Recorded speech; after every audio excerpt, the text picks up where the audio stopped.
बहुत स्वागत है। सर, कल हमारी बात अधूरी रह गई थी, पूरी नहीं हो पाई, डिस्कनेक्ट हो गया था, इसलिए आज हमें केजरीवाल यानी कि आतिशी केजरीवाल के टॉपिक पे फिर से डिस्कशन करना है।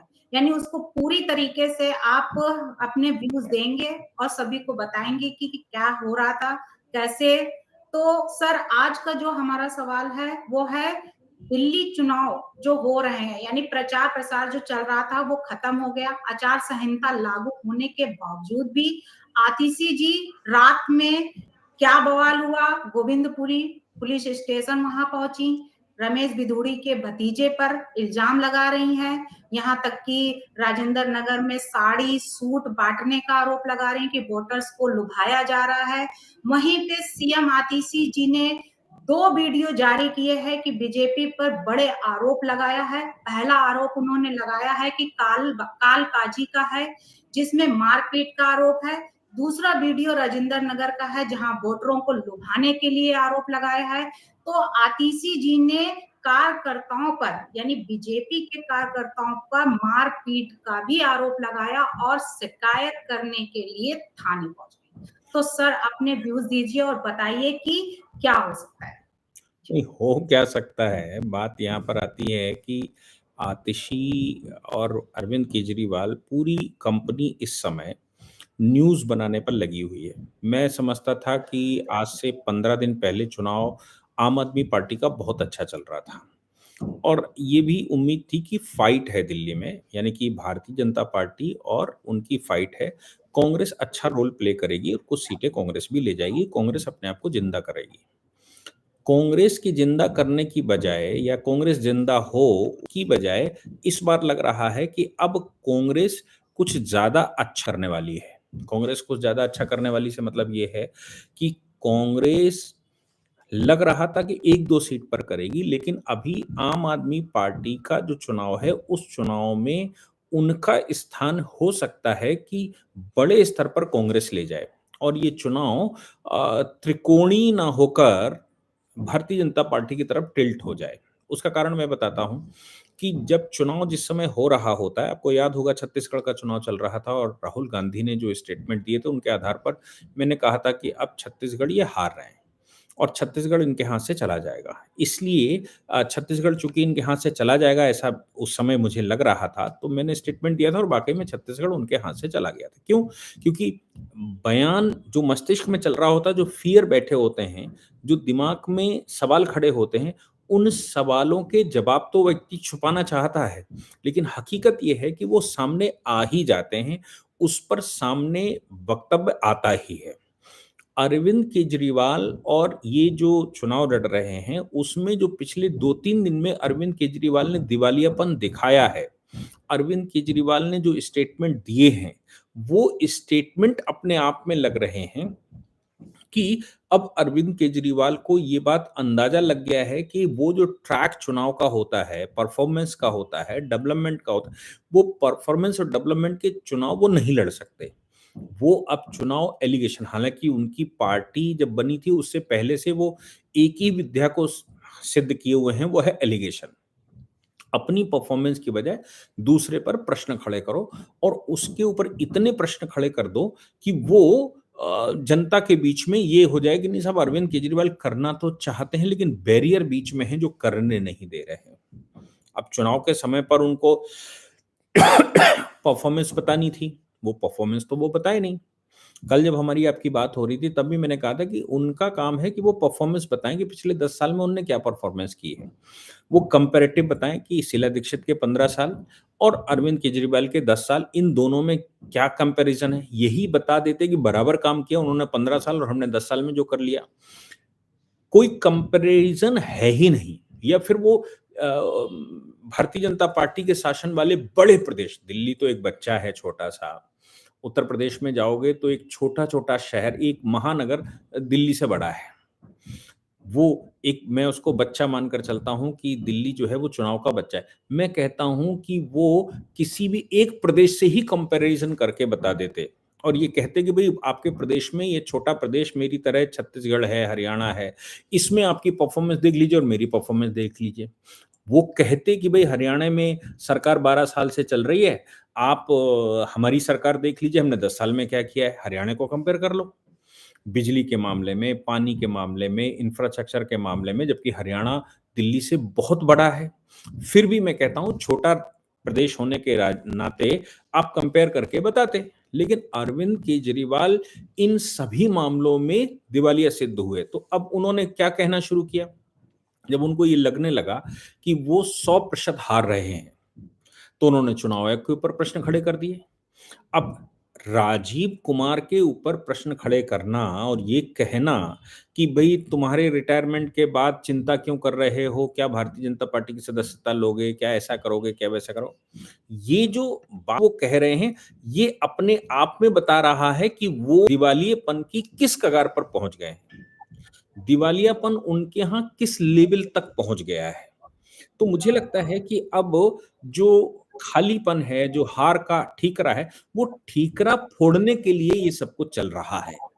जो भी ये आतिशी ने जो कल किया, ये तो साफ-साफ दिवालियापन बता रहा है कि आप अगर 10 गाड़ियाँ लेकर जाते हैं, आप मुख्यमंत्री हैं तो क्या हुआ? चुनाव तो चुनाव है। आप 10 गाड़ियाँ लेकर जाते हैं, 50, 60, 100 लोगों को लेकर जाते हैं, हर गाड़ी में 10-5 लोग 2, 4, 5 लोग होंगे ही। 50-60 लोगों को लेकर उसके वीडियो वायरल हुए हैं, ऊपर से किसी ने पिक्चर ली है जिसमें दिखाई दे रहा है कि वो इतनी संख्या लेकर रात में टहल रही हैं।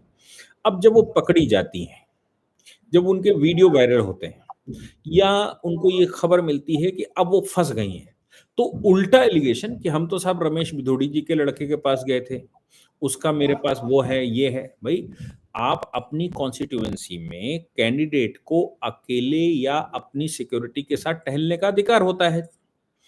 टहलने का अधिकार से मतलब ये है कि अगर वो रोक दिया गया है, चुनाव प्रचार रुक गया है, तो भी लाउड स्पीकर नहीं बजेंगे, कोई और काम नहीं, लेकिन कैंडिडेट तो घूमेगा।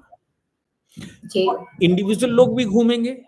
तो इंडिविजुअली अगर 1-2 लोग घूम रहे हैं, लेकिन वोट नहीं माँग रहे हैं, तो आप ये कहें कि ये यहाँ पर प्रेज़ेंट थे, मैंने उसकी वीडियो ले ली और हमने ये किया, तो आप वहाँ 50 लोगों के साथ थीं। बॉडी कैमरा, स्पाई कैमरा बोल रहे हैं कि ये हमने लगवाए हैं, तो इतना सब कुछ होने के बावजूद भी उन्होंने प्रूव नहीं कर पाए कि कौन था, कौन नहीं। अंदाज़ से बता रही अब हैं देखो सर। मैं आपको बता रहा हूँ कि वो ये कह रहे हैं कि हमारे 2 लोग वीडियो बना रहे थे और जी, उनको पुलिस ने पकड़ लिया। तो आप तो जी, 50 जी। लोग थे। आपने तो बॉडी कैमरा मतलब स्पाई कैमरा कहीं बटन में लगे जी, जी। होंगे या पेन में लगे जी, जी। होंगे या कहीं बाल में लगा लिया होगा, पर्स में लगा लिया हो, जो फ़िल्मों में दिखाते हैं, फ़िल्मी स्टाइल में। पुलिस इस्तेमाल अक्सर करती है इन्वेस्टिगेशन के दौरान। वो कोई कैमरे आपके लगाए हुए थे, तो इतने 50 लोगों के बीच में ये ही आपके पास कोई कोई कोई कैमरा नहीं बन पाया, जो ये बताता कि आपके 2 समर्थकों को मारते हुए ले गए। अब ये क्या है, जी।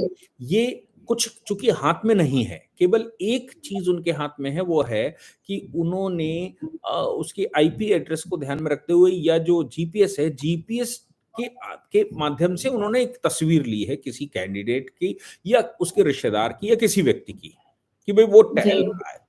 अब टहलेगा तो है ही, वो ये कहती हैं कि आउटसाइडर्स का प्रवेश वर्जित है, ये गलत है। आउटसाइडर का प्रचार में भाग लेना वर्जित है। भई मैं अगर कालका जी से निकल रहा हूँ, तो क्या मुझे पुलिस बंद कर देगी, रास्ते बंद कर देगी? मैं कालका जी में अगर नाश्ता करने जा रहा हूँ अपने घर से, मेरी कॉन्स्टिट्यूएंसी से वो काफ़ी दूर है, तो क्या मेरे ऊपर मुकदमा होना चाहिए? क्या मैं गलत हूँ? अरे भई, ये चुनाव आयोग आजकल केवल उतने क्षेत्र को जहाँ पर वोट पड़ रहा हो, उनके रास्तों को छोड़कर बाकी किसी भी स्थान पर चुनाव आयोग बंद तक नहीं करता, जिस दिन वोट पड़ रहा होता है, उस दिन तक बंद नहीं करता।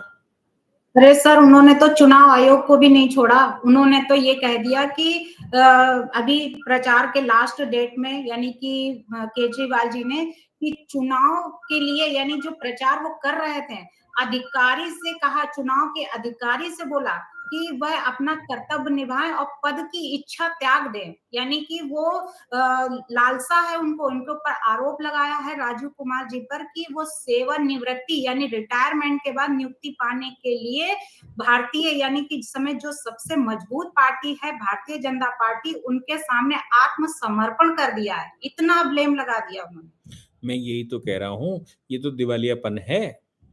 भाई आप जी, चुनाव आयोग की एक्टिविटीज के विषय में बात करिए। आप किसी व्यक्ति से कह रहे हैं कि वो चुनाव आयोग ऐसा कर रहा है, इसका मतलब है कि हार के लिए आप तैयारी कर रहे हैं, किस पर ठीकरा फोड़ना है। आप हार से पहले मन बना रहे हैं कि आखिर हार के बाद क्या कहेंगे। आपको याद होगा कि दिल्ली विधानसभा का पिछली बार चुनाव था, सौरभ भारद्वाज तमाम वो लिए घूम रहे थे मशीन, वोटिंग मशीन, और उन्होंने वो कर दिया था। और विधानसभा में आकर उन्होंने बोला कि वोटिंग मशीन ऐसी है वैसी है। जब चुनाव आयोग ने उनको बुलाया कि भाई आइए और हमारे सामने हम आपको वोटिंग मशीन देते हैं, हमारे सामने सिद्ध करिए, आम आदमी पार्टी की तरफ से एक आदमी नहीं गया, एक भी व्यक्ति नहीं गया, और सरकार भी उनकी बन गई थी। मतलब वो सिद्ध भी नहीं कर पाए कि वो जो कह रहे हैं वो सही है झूठ है, लेकिन और सरकार भी उनकी बन गई थी। उसके बाद तो ईवीएम बिल्कुल ठीक थी। इस बार ईवीएम और चुनाव आयोग, इस पर कैसे ठीकरा फोड़ा जाए, और चूंकि ये तो आंदोलन वाले लोग हैं, हंगामा करने वाले लोग हैं, तो कैसे हंगामा किया जाएगा उसकी तैयारी यहां पर चल रही है। इसके अतिरिक्त और तो कुछ सर, नहीं। जी, सर, जो आंध्र प्रदेश के मुख्यमंत्री हैं चंद्रबाबू नायडू, उन्होंने भी जो बात कही, वो भी जो कूड़े यानी कि एमसीडी इनकी है अपनी, उसके बावजूद भी दिल्ली में कूड़ा ही कूड़ा, हर सड़कों पे कूड़े से भरी हुई दिल्ली है। तो चंद्रबाबू नायडू ने जो बोला है कि वायु प्रदूषण और राजनीतिक प्रदूषण दोनों ही स्वास्थ्य के लिए खतरनाक है। यहाँ तक कि उन्होंने ये भी कहा है कि 10 साल से मॉडल एक असफल सरकारी मॉडल रहा है, जिसमें उन्होंने पैसे से आता है दिल्ली का मॉडल, और आप 2 राज्यों यानी कि पंजाब में भी उनकी है सरकार और दिल्ली में भी सत्ता में बैठे हैं, उसके बावजूद भी पूरी तरीके से इनका मॉडल विफल है। यहाँ तक कि नाली के पानी और पीने के पानी में कोई भी अंतर नहीं है, तो जो ये बता रहे हैं यमुना के पानी में जहर है। देखिए, जी सर। चंद्रबाबू नायडू इसलिए कह पा रहे हैं क्योंकि आंध्र प्रदेश में जब वो मुख्यमंत्री थे तो उन्होंने हैदराबाद को साफ करके दिखाया था। जी, हैदराबाद में ट्रीटमेंट प्लांट, आपको अंदाजा भी है कि हैदराबाद में ट्रीटमेंट प्लांट इस लेवल के लगे हुए हैं कि जो बाथरूम का पानी आता है, मतलब उनके पास पानी नहीं है तो जो घरों से पानी आता है ड्रेनेज का, उसको रिसाइकिल करके वो दोबारा सप्लाई करते हैं। आप सोच सकते हैं इससे ज्यादा पानी क्या गंदा मिलेगा। जो घरों से गंदा पानी टॉयलेट का आता है उसको भी वो रिसाइकिल कर लेते हैं। और ये जमुना जी का साफ पानी जो हरियाणा से आ रहा है उसको यहाँ गंदा कर रहे हैं। और ट्रीटमेंट के मामले में आपको याद होगा कि इनके जल शक्ति मंत्रालय के डायरेक्टर को गिरफ्तार किया गया था। उनके जी, लोगों को गिरफ्तार किया गया था क्योंकि वो उनके उनके कॉन्ट्रैक्ट में घपला किया गया था। और इनके जो जी, ट्रीटमेंट प्लांट मुख्यमंत्री की तरफ से लगाए गए थे, उन ट्रीटमेंट प्लांटों में केस चल रहा है। क्या है कि बिना घोटाले के तो इन्होंने कुछ करना ही नहीं है। अब चूंकि बिना घोटाले के नहीं करना तो कैसे जमुना जी साफ होंगी। अब तो ट्रीटमेंट प्लांट केवल नाम के लगाने हैं, पैसा वसूलना है, तो कैसे साफ होंगी।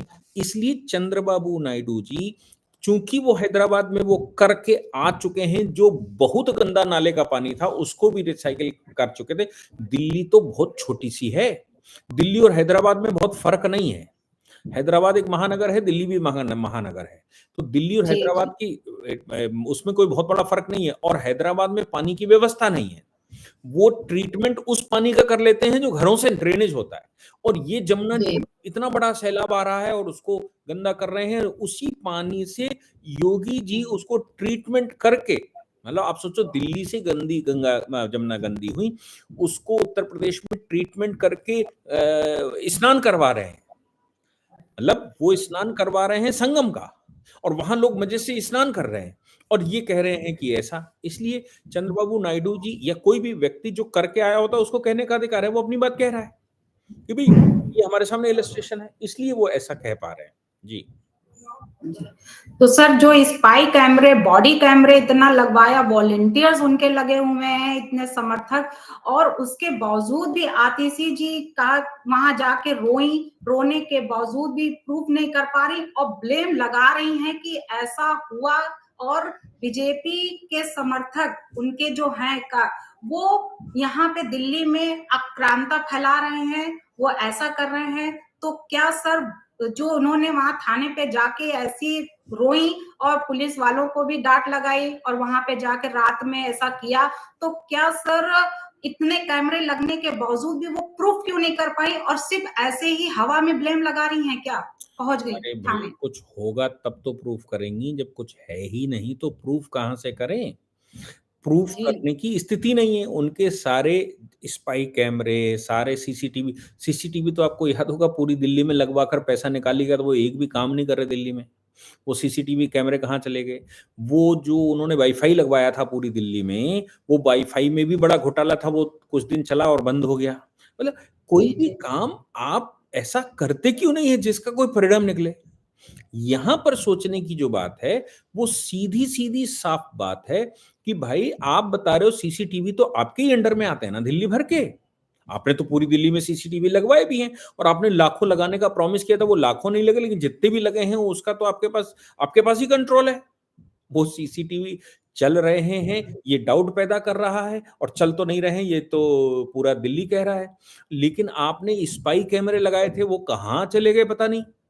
हकीकत ये है कि इनके पास कुछ है नहीं, इसलिए ये इस तरह के आरोप लगा रहे हैं कि हमारे लोग वीडियो बना रहे थे, उनको पुलिस ने पकड़ लिया। ये आतिशी कह रही हैं। यानी कि लोग तो उन्होंने पूछेंगे ना, मतलब जी पूछेंगे ना कि आपके जो वीडियो बन रहे थे वो कहाँ हैं? तो कहेंगे वीडियो बना रहे तो उसको भी पुलिस पकड़ लेगी। उन्होंने तो यहाँ तक ब्लेम लगा दिया कि चुनाव आयोग भी मिला हुआ है बीजेपी से, पुलिस भी मिली हुई है, ये तो गुंडागर्दी चल रही है यहाँ दिल्ली में। ये तो यानी ये तो उनकी पुरानी खास बात है कि मिले हुए हैं जी, सब सब मिले हुए हैं। आपको याद होगा जब कोर्ट से वो बेल लेकर आए थे और जब उनकी वापस जाना था उनको चुनाव के बाद लोकसभा के, तो कह रहे थे इन लोगों ने मुझे कब तक गिरफ्तार करके रखना है पता नहीं। इन लोगों ने किसने? वो तो कोर्ट के सामने मामला था। तो सुप्रीम कोर्ट तक पर इल्जाम लगा दिया कि भाई इन लोगों ने मुझे कब रिहा करेंगे और इन लोगों ने मुझे ये कर दिया। इन लोगों में वो नाम बीजेपी का ले रहे थे, हकीकत में पावर तो सुप्रीम कोर्ट के पास थी। सुप्रीम कोर्ट के ऑर्डर से ही बाहर आए थे, सुप्रीम कोर्ट के ऑर्डर से ही अंदर गए थे। और किसी की भी गिरफ्तारी होती है वो पुलिस नहीं करती, पुलिस कस्टडी लेती है और मैजिस्ट्रेट के सामने उपस्थित करवाती है। मैजिस्ट्रेट के ऑर्डर के बगैर कोई भी व्यक्ति जेल नहीं जा सकता। मैजिस्ट्रेट ने जेल भेज दिया। अब ये कोर्ट का मामला हो जाता है, अब ये सरकार का मामला नहीं रहता है या पुलिस का मामला नहीं रहता। अब पुलिस एक पार्टी होती है और एक्यूज एक पार्टी होता है, और अब ये सारा मामला कोर्ट का हो जाता है, वहां से लेकर सुप्रीम कोर्ट तक आएगा। तो ये पूरा मामला पुलिस की अरेस्ट करने के बाद और कोर्ट के सामने प्रेजेंट करने के बाद वो पूरा मामला तो वैसा हो गया।